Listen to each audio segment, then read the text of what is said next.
The FBI now thinks Kim Porter didn't die from pneumonia, and Katt Williams has been saying that for years. In 2018, the coroner in Los Angeles officially said Porter died of natural causes. Pneumonia, no foul play, and the case was closed. Or so everyone thought. But in March 2024, after federal agents raided Diddy's homes in Miami and LA, things started changing. The case isn't closed anymore. The FBI reopened their investigation into Kim Porter's death. And this time, they're not just looking around. They reportedly found stuff that directly connects to her last days. We're talking flash drives, tapes, and personal documents. Not just any files, though.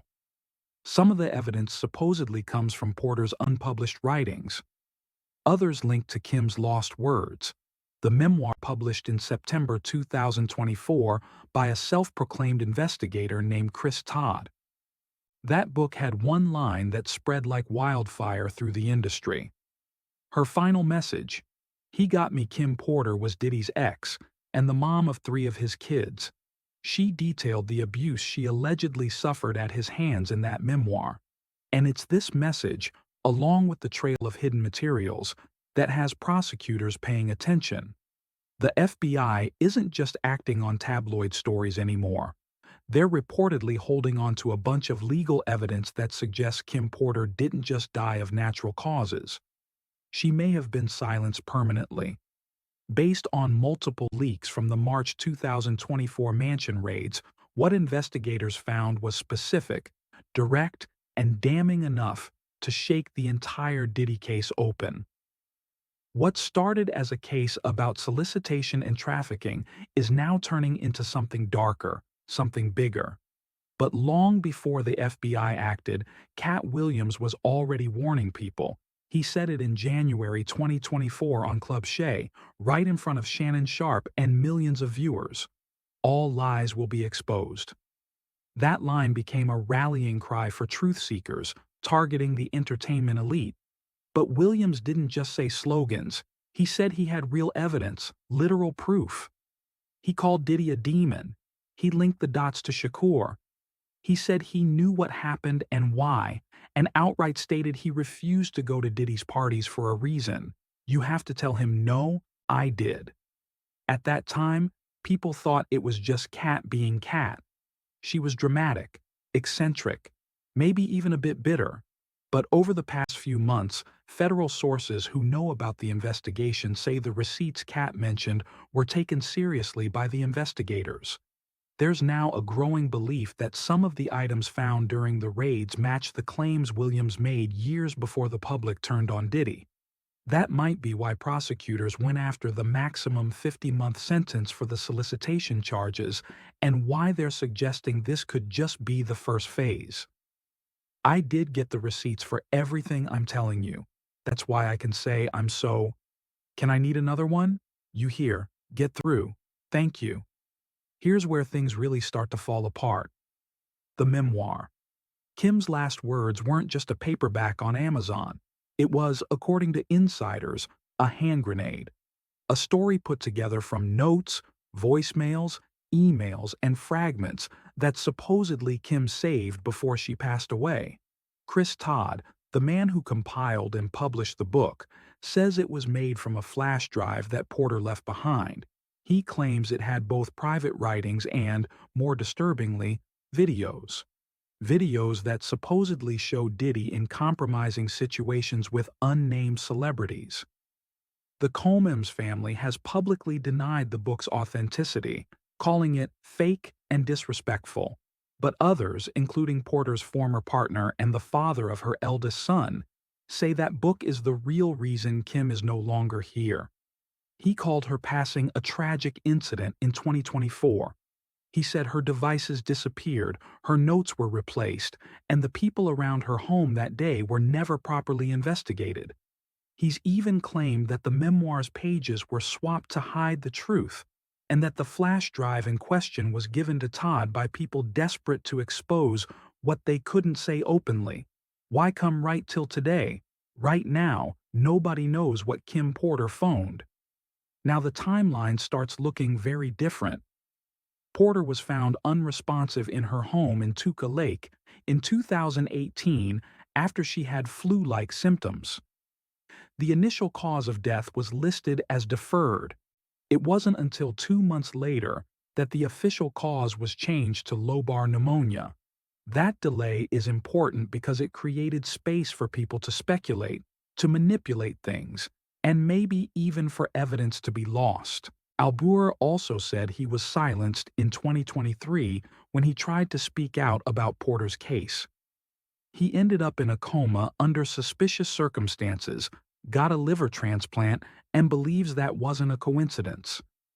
That might sound extreme, but with the Diddy indictments coming, the idea that people are being silenced to hide secrets feels more realistic now. We also need to talk about the raids that happened.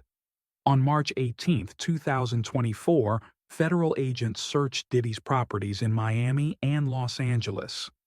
The news stories focused on things like drugs, lubricants, and surveillance footage. But there was something else in the reports that was more important. Investigators found private documents about Kim Porter. Some of the flash drives had drafts that matched parts of what Kim had written.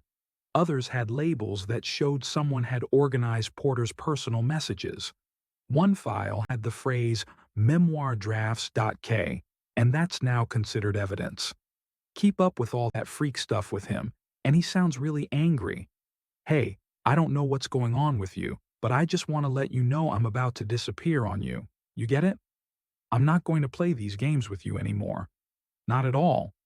So, I don't know. You think you're silencing me, treating me, and you think I'm going to be okay? You'll have a rude awakening. You'll just get silence. Sources inside the Department of Justice say the timing of the book's release on September 6, 2024, came right before federal prosecutors made the biggest moves. Within 2 weeks, more charges were added, witnesses were called back, and suddenly, what had been called conspiracy by Diddy's supporters now looked like real evidence. That book didn't just bring back old gossip, it changed the direction of the investigation. And as always, the industry pushed back. Within days of the book appearing on Amazon's top sellers list, Diddy's legal team called it fake, accusing Chris Todd of using a tragedy for his own gain. While they were busy saying the book wasn't real, federal agents were already checking its content against evidence from the raids. At the same time, Diddy's kids posted on Instagram saying the rumors about their mom's death were untrue. They said Kim didn't write a book and that the public had turned her sad story into a show. But here's the catch. Several people close to Kim, who aren't looking for attention, say she did write something. They say she had plans to share her story, that she knew what she was facing, and that the phrase, "he got me," wasn't just a throwaway line. It was a final warning. We also can't ignore who else was trying to stop the book from coming out. According to I'll Be Sure, some publicists and people in the music industry made efforts in 2018 to stop or erase parts of the memoir. Now there are claims that people connected to Porter's past inner circle swapped files, deleted cloud backups, and even tried to plant fake drafts. Whether these people are working with the authorities is still unknown, but the investigation is growing bigger. This isn't just about one person's bad behavior anymore. It's about whether an entire system helped cover things up. He put his hands on women, on producers, on executives. I guess that's what the whole name bad boy comes from. That people don't really understand what is it, what is a bad boy, why did he choose that name? Like he never really gave a clear definition of how he feels about that name. Not yet behind that, Katt Williams' credibility has quietly evolved. When he first aired his accusations, people laughed, dismissed him, or assumed he was settling scores, but now, after the raids, after the tapes, after the book, Katt's words are looking less like rants and more like early testimony. Remember, he never claimed to be a victim. He said he was a witness. He explained that his refusal to go to Diddy's private parties wasn't because he didn't like them. It was because of his beliefs. If the FBI has confirmed even a part of what he said, that could change everything. Because these parties, called freak-offs, weren't just regular hangouts.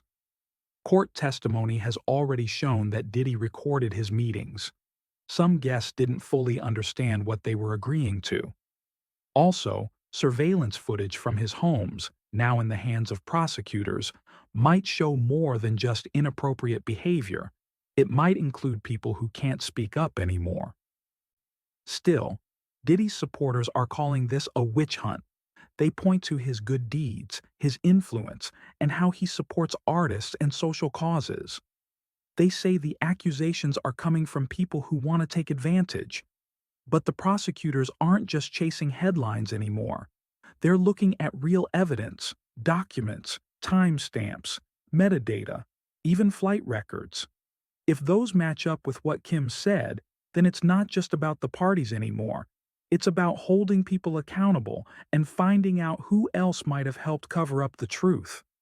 Whether he goes to prison is certain, but whether this is the end or just the start is something no one in the industry wants to think about. Because if the FBI asks someone even higher up, someone more powerful, this could be the biggest collapse the music world has ever seen. And we've already seen a lot of that. So here's the question we can't ignore. If Diddy isn't the only one hiding things, who else is? Let us know your thoughts in the comments. Who do you think has secrets waiting to come out? Until next time, stay sharp, stay curious, and stay out of trouble.